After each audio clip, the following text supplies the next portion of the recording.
안녕하세요. 이너게임입니다.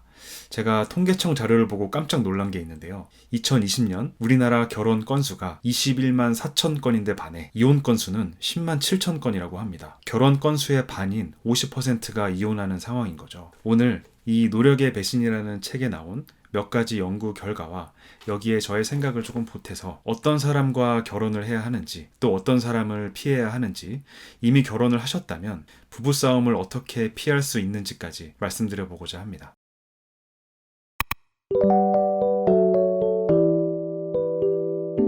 우선 이 표를 한번 볼까요? 서양과 동양의 관점 차이를 구분해 본 겁니다. 서양에서는 기본적으로 사람은 바뀌지 않고 바꿀 수 없다고 생각합니다. 반면에 동양에서는 사람은 바꿀 수 있고 또 바뀌어야 한다고 생각합니다. 그렇기 때문에 서양 사람들은 대체로 잘하는 것에 집중하고 동양 사람들은 부족한 것, 못하는 것에 집중을 합니다. 대표적으로 대학 진학에서 볼 수 있죠. 서양 사람들은 자신이 공부에 재능이 없다라고 판단하면 대학에 가지 않고 자기 재능에 맞는 일을 찾는 데 반해서요. 동양 사람들, 특히 우리나라 사람들의 대학 진학률은 73%에 육박합니다. 참고로 OECD 평균은 40% 내외입니다. 서양에서는 사람이 바뀌지 않기 때문에 세상을 바꿔야 한다고 생각하고 또 바꿀 수 있다고 생각합니다. 동양에서는 세상은 바꿀 수 없고 사람이 바뀌어야 한다고 생각해요. 그래서 서양에서는 법과 제도가 발달하고 동양에서는 요가와 명상 같은 수행법이 발달했죠. 사회에서 어떤 중범죄가 발생하면 서양에서는 법과 제도, 사회적 문제를 조명하는 반면에 동양에서는 범죄를 일으킨 개인을 조명합니다. 그래서 신상을 털고 범죄를 저지른 개인에 관심을 가져요.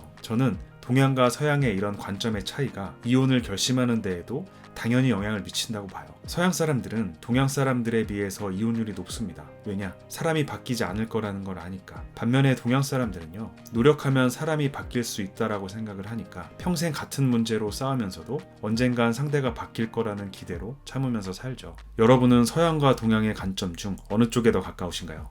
사람의 재능과 성격이 노력으로 바뀔 수 있다라고 생각하시나요? 사람은 바뀌지 않습니다. 스스로 자기가 바뀌기를 간절히 원하는 사람들도 갖은 노력으로 바뀌지 않는데, 자신이 바뀌길 원하지 않는 상대가 내가 바라는 대로 바뀐다? 절대 안 바뀌죠. 여기서 잠깐 너는 코치라면서 코치가 사람이 바뀌지 않는다라고 하면 너의 역할은 뭐냐라고 생각하실 분들이 계실 수도 있을 것 같아요. 저는 사람을 바꾸진 않습니다. 사람은 바뀌지 않으니까요. 제가 하는 일은 그 사람 본연의 모습을 찾아서 그 사람의 강점, 재능, 그 사람만의 자연스러운 행동 패턴으로 성공할 수 있도록 돕는 겁니다. 제가 하는 코칭 궁금하신 분들은 아래 고정 댓글을 확인해 주시고요. 다시 결혼 얘기로 돌아와서 부부 문제의 세계적인 권위가이자 심리학자인 존 가트맨 교수가 42년에 걸친 연구 결과를 정리하면서 남긴 말을 그대로 한번 읽어보겠습니다. 66%의 부부싸움은 반복되는 문제에서 비롯된다고 한다. 즉 부부들은 서로 바꿀 수 없는 똑같은 문제로 평생 싸운다는 말이다. 언젠가는 배우자가 바뀔 것이라고 기대하고 또 기대가 있으니 포기하지 않고 싸우는 것이다. 그런 기대가 전혀 없다면 어느 누가 힘들게 싸우겠는가? 왜 부부들은 배우자의 반복되는 거친 요구에도 행동을 바꾸지 않는 것일까? 정확하게 이야기하면 바꾸지 않는 것이 아니라 바꿀 수 없는 것이다. 대부분의 부부싸움은 바뀌지 않는 성격적 특질에 뿌리를 두고 있다. 행복한 결혼 생활을 해가는데 영향을 미칠 수 있는 다양한 요소들이 있죠. 결혼 전에 배우자에 대해서 파악할 수 있는 건 그 사람의 성격, 외모, 자라온 환경, 경제력, 결혼에 대한 태도, 과거의 연애 경험, 그리고 습관 같은 것들이 있을 수 있고요. 결혼 후에 생길 수 있는 문제는 경제적 문제, 실직, 질병, 외도, 임신, 갖가지 중독 같은 문제가 생길 수 있습니다. 이 수많은 요인들 중에 결혼 생활의 행복과 불행을 가장 잘 예측하는 요인은 무엇일까요? 학계에서 지금껏 1163번이나 인용되었을 만큼 결혼에 관한 굉장히 유명한 연구가 있는데요. 약혼 중이던 300쌍의 커플을 무려 45년 동안 추적해서 조사한 연구입니다. 이 연구에 따르면 결혼 생활의 행복과 불행을 가장 잘 예측하는 주 요인은 다름 아닌 바로 성격적 특질이었습니다. 특히 남자의 경우에는요, 높은 신경증과 낮은 충동 절제력이 이혼의 주 요인이었고, 여자의 경우에는 높은 신경증이 이혼의 주 요인이었다고 합니다. 행복한 결혼 생활을 위한 첫 번째 팁은요, 당연한 얘기겠지만 애초에 잘 골라야 합니다. 외모는 바꿀 수 있지만 성격은 바꿀 수 없죠. 남자라면 신경증 있는 여자를, 여자라면 신경증이 있거나 충동 절제력이 낮은 남자를 주의해야 하고요. 거기에 더해서 자신이 중요하게 생각하는 성격을 가진 상대를 잘 찾아야겠죠. 성격은 결혼 전에 어느 정도 파악할 수 있으니까요. 물론 성격만 보고 결혼 상대를 찾을 수는 없겠지만 이 영상을 보신 분들은 성격에 대한 가중치를 조금 더 두실 거라고 봅니다. 행복한 결혼 생활을 위한 두 번째 팁은요. 이미 결혼 생활을 하고 계신 분들 혹은 자주 싸우게 되는 연인들에게 도움이 될 만한 내용입니다. 일반적인 사람이라면 잘못된 판단을 내리거나 충동을 억제하지 못하거나 분노할 만큼의 정신 상태로 한 번에 가는 경우는 없습니다. 원인과 결과에 따라서 조금씩 쌓이죠.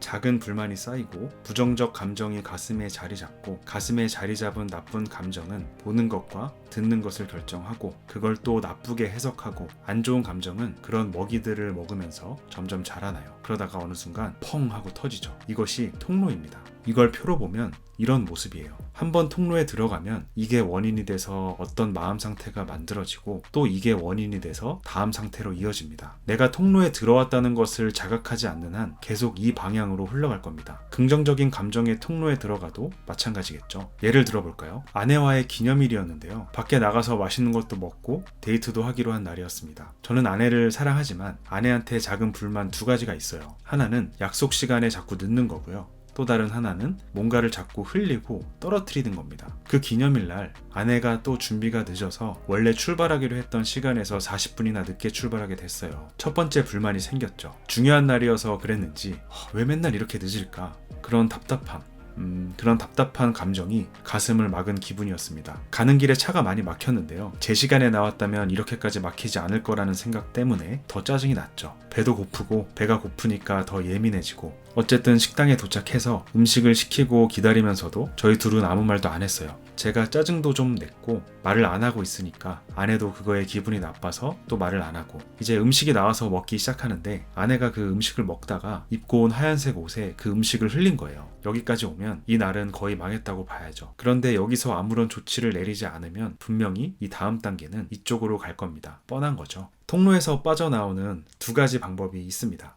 첫 번째는 통로 입구에서 빠져나오는 거예요. 첫 번째 불만이 생겼을 때 그것을 바로 해소해버리는 겁니다. 제가 예전 영상에서 이 딱 좋아라는 말을 가르쳐 드렸죠. 어떤 안 좋은 일, 내 마음을 불편하게 하는 일이 생겼을 때 딱 좋아 라고 말하고 왜냐하면 뭐뭐이니까를 이어 말하면 그 부정적인 감정에서 벗어날 수 있다고 말씀드렸습니다. 아내가 준비가 늦었을 때 저는 이렇게 할 수 있었겠죠. 딱 좋아. 왜냐하면 책 읽을 시간을 갖게 됐으니까. 또는 핸드폰에 쌓아둔 메모를 정리할 시간을 갖게 됐으니까. 당시에 제가 그렇게 전환을 하고 책을 읽거나 메모 정리를 하고 있었다면 거기에 빠져서 아내가 더 늦게 준비해 주길 바랬을지도 모릅니다. 딱 좋아 말고 쓸 수 있는 또 하나의 방법이 있습니다. 바로 하지만입니다. 하지만이라고 말하고 그 뒤에 문장을 완성하는 거예요. 불만족스러운 상황에서 반대로 만족스러운 면을 탐색해 가는 거죠. 예를 들어서 배고파 죽겠는데 차 더럽게 막히네 라는 생각이 들었을 때 저는 이렇게 할 수도 있었습니다. 하지만 공복 시간이 길어져서 건강에는 더 좋겠네. 살 빠지는 시간이라고 생각하자. 그러면 이 시간이 완전히 다르게 해석되겠죠. 통로에 들어갔다는 알아차림이 있었을 때 그 통로에서 빠져나오는 가장 쉬운 방법은 딱 좋아와 하지만을 이용해서 입구에서 바로 빠져나오는 것입니다. 그런데 어쨌든 저는 당시에 그렇게 하지 못했고 아내가 음식을 하얀색 옷에 흘리는 상황까지 가버렸습니다. 통로 입구에서 바로 빠져나오지 못하고 이미 통로 중간까지 가버렸을 때 그땐 어떻게 해야 할까요? 이런 상황에서는요, 부정적 감정이 이미 커져버렸기 때문에 조금씩 인내하고 긍정적으로 생각하면서 풀어내기가 너무 어렵습니다. 이럴 때는 아무도 예상하지 못한 행동이나 말을 하는 겁니다. 부정적인 감정이 여기까지 차 있었던 저는 통로에 완전히 갇혔구나 라는 자각을 하자마자 아내한테 이렇게 말했습니다. 역시 보기는 이렇게 좀 흘려야 매력이지. 그러면서 웃었어요. 만약에 제가 이렇게 하지 않고 음식을 흘린 것에 짜증을 냈다면 당연히 여기 통로 더 깊숙한 곳으로 갔을 거예요. 어디까지 갈지 모르죠. 어떤 사람에게는 아주 작은 감정이 이혼까지 갈 수도 있는 거예요. 그런데 상대도 나조차도 그리고 이 세상도 예측하지 못했던 이상한 행동이나 말을 하면 여기에서 여기로 단숨에 이동하는 겁니다. 긍정적인 통로에선 긍정적인 원인과 결과의 세계가 펼쳐지겠죠. 그날 저희는 진짜 행복한 데이트를 하고 집에 왔어요. 만약에 여러분이 배우자와 싸웠어요. 남편이나 아내가 화가 나서 방으로 들어갔고 나도 자존심 때문에 풀기 싫습니다. 그때 그냥 방문을 열고 그래도 내가 사랑하는 거 알지? 이렇게 말해보세요. 절대 내가 하고 싶은 말이 아니고 상대가 들을 거라고 기대도 하지 않았던 말. 이것이 통로에서 빠져나오는 기술입니다. 오늘 말씀드린 내용을 정리해볼까요? 첫 번째, 결혼하기 전이라면 성격을 중요하게 보자. 왜냐? 성격은 바뀌지 않으니까. 결혼 생활의 행복과 불행을 가장 잘 예측하는 요인은 바로 이 성격이라고 말씀드렸습니다. 특히 높은 신경증이 있는 남자와 여자, 충동 절제력이 낮은 남자를 주의하자. 이렇게 요약을 할 수 있고요. 두 번째 팁, 결혼을 한 후라면 결혼을 하지 않았더라도 부정적인 통로에 들어갈 때마다 그것을 바로 알아차리고 빠져나오자. 가장 쉬운 방법은 딱 좋아와 하지만으로 입구에서부터 빠져나오는 것이고요. 이미 통로 깊숙이 들어왔다면 아무도 예측하지 못한 이상한 말과 행동으로 이 원인과 결과의 흐름을 단숨에 깨버리자는 겁니다. 정리가 됐죠? 오늘 내용이 도움되셨다면 구독, 좋아요, 알림 설정 부탁드리고요. 다음에 더 좋은 영상으로 찾아뵙겠습니다. 감사합니다. 이너게임이었습니다.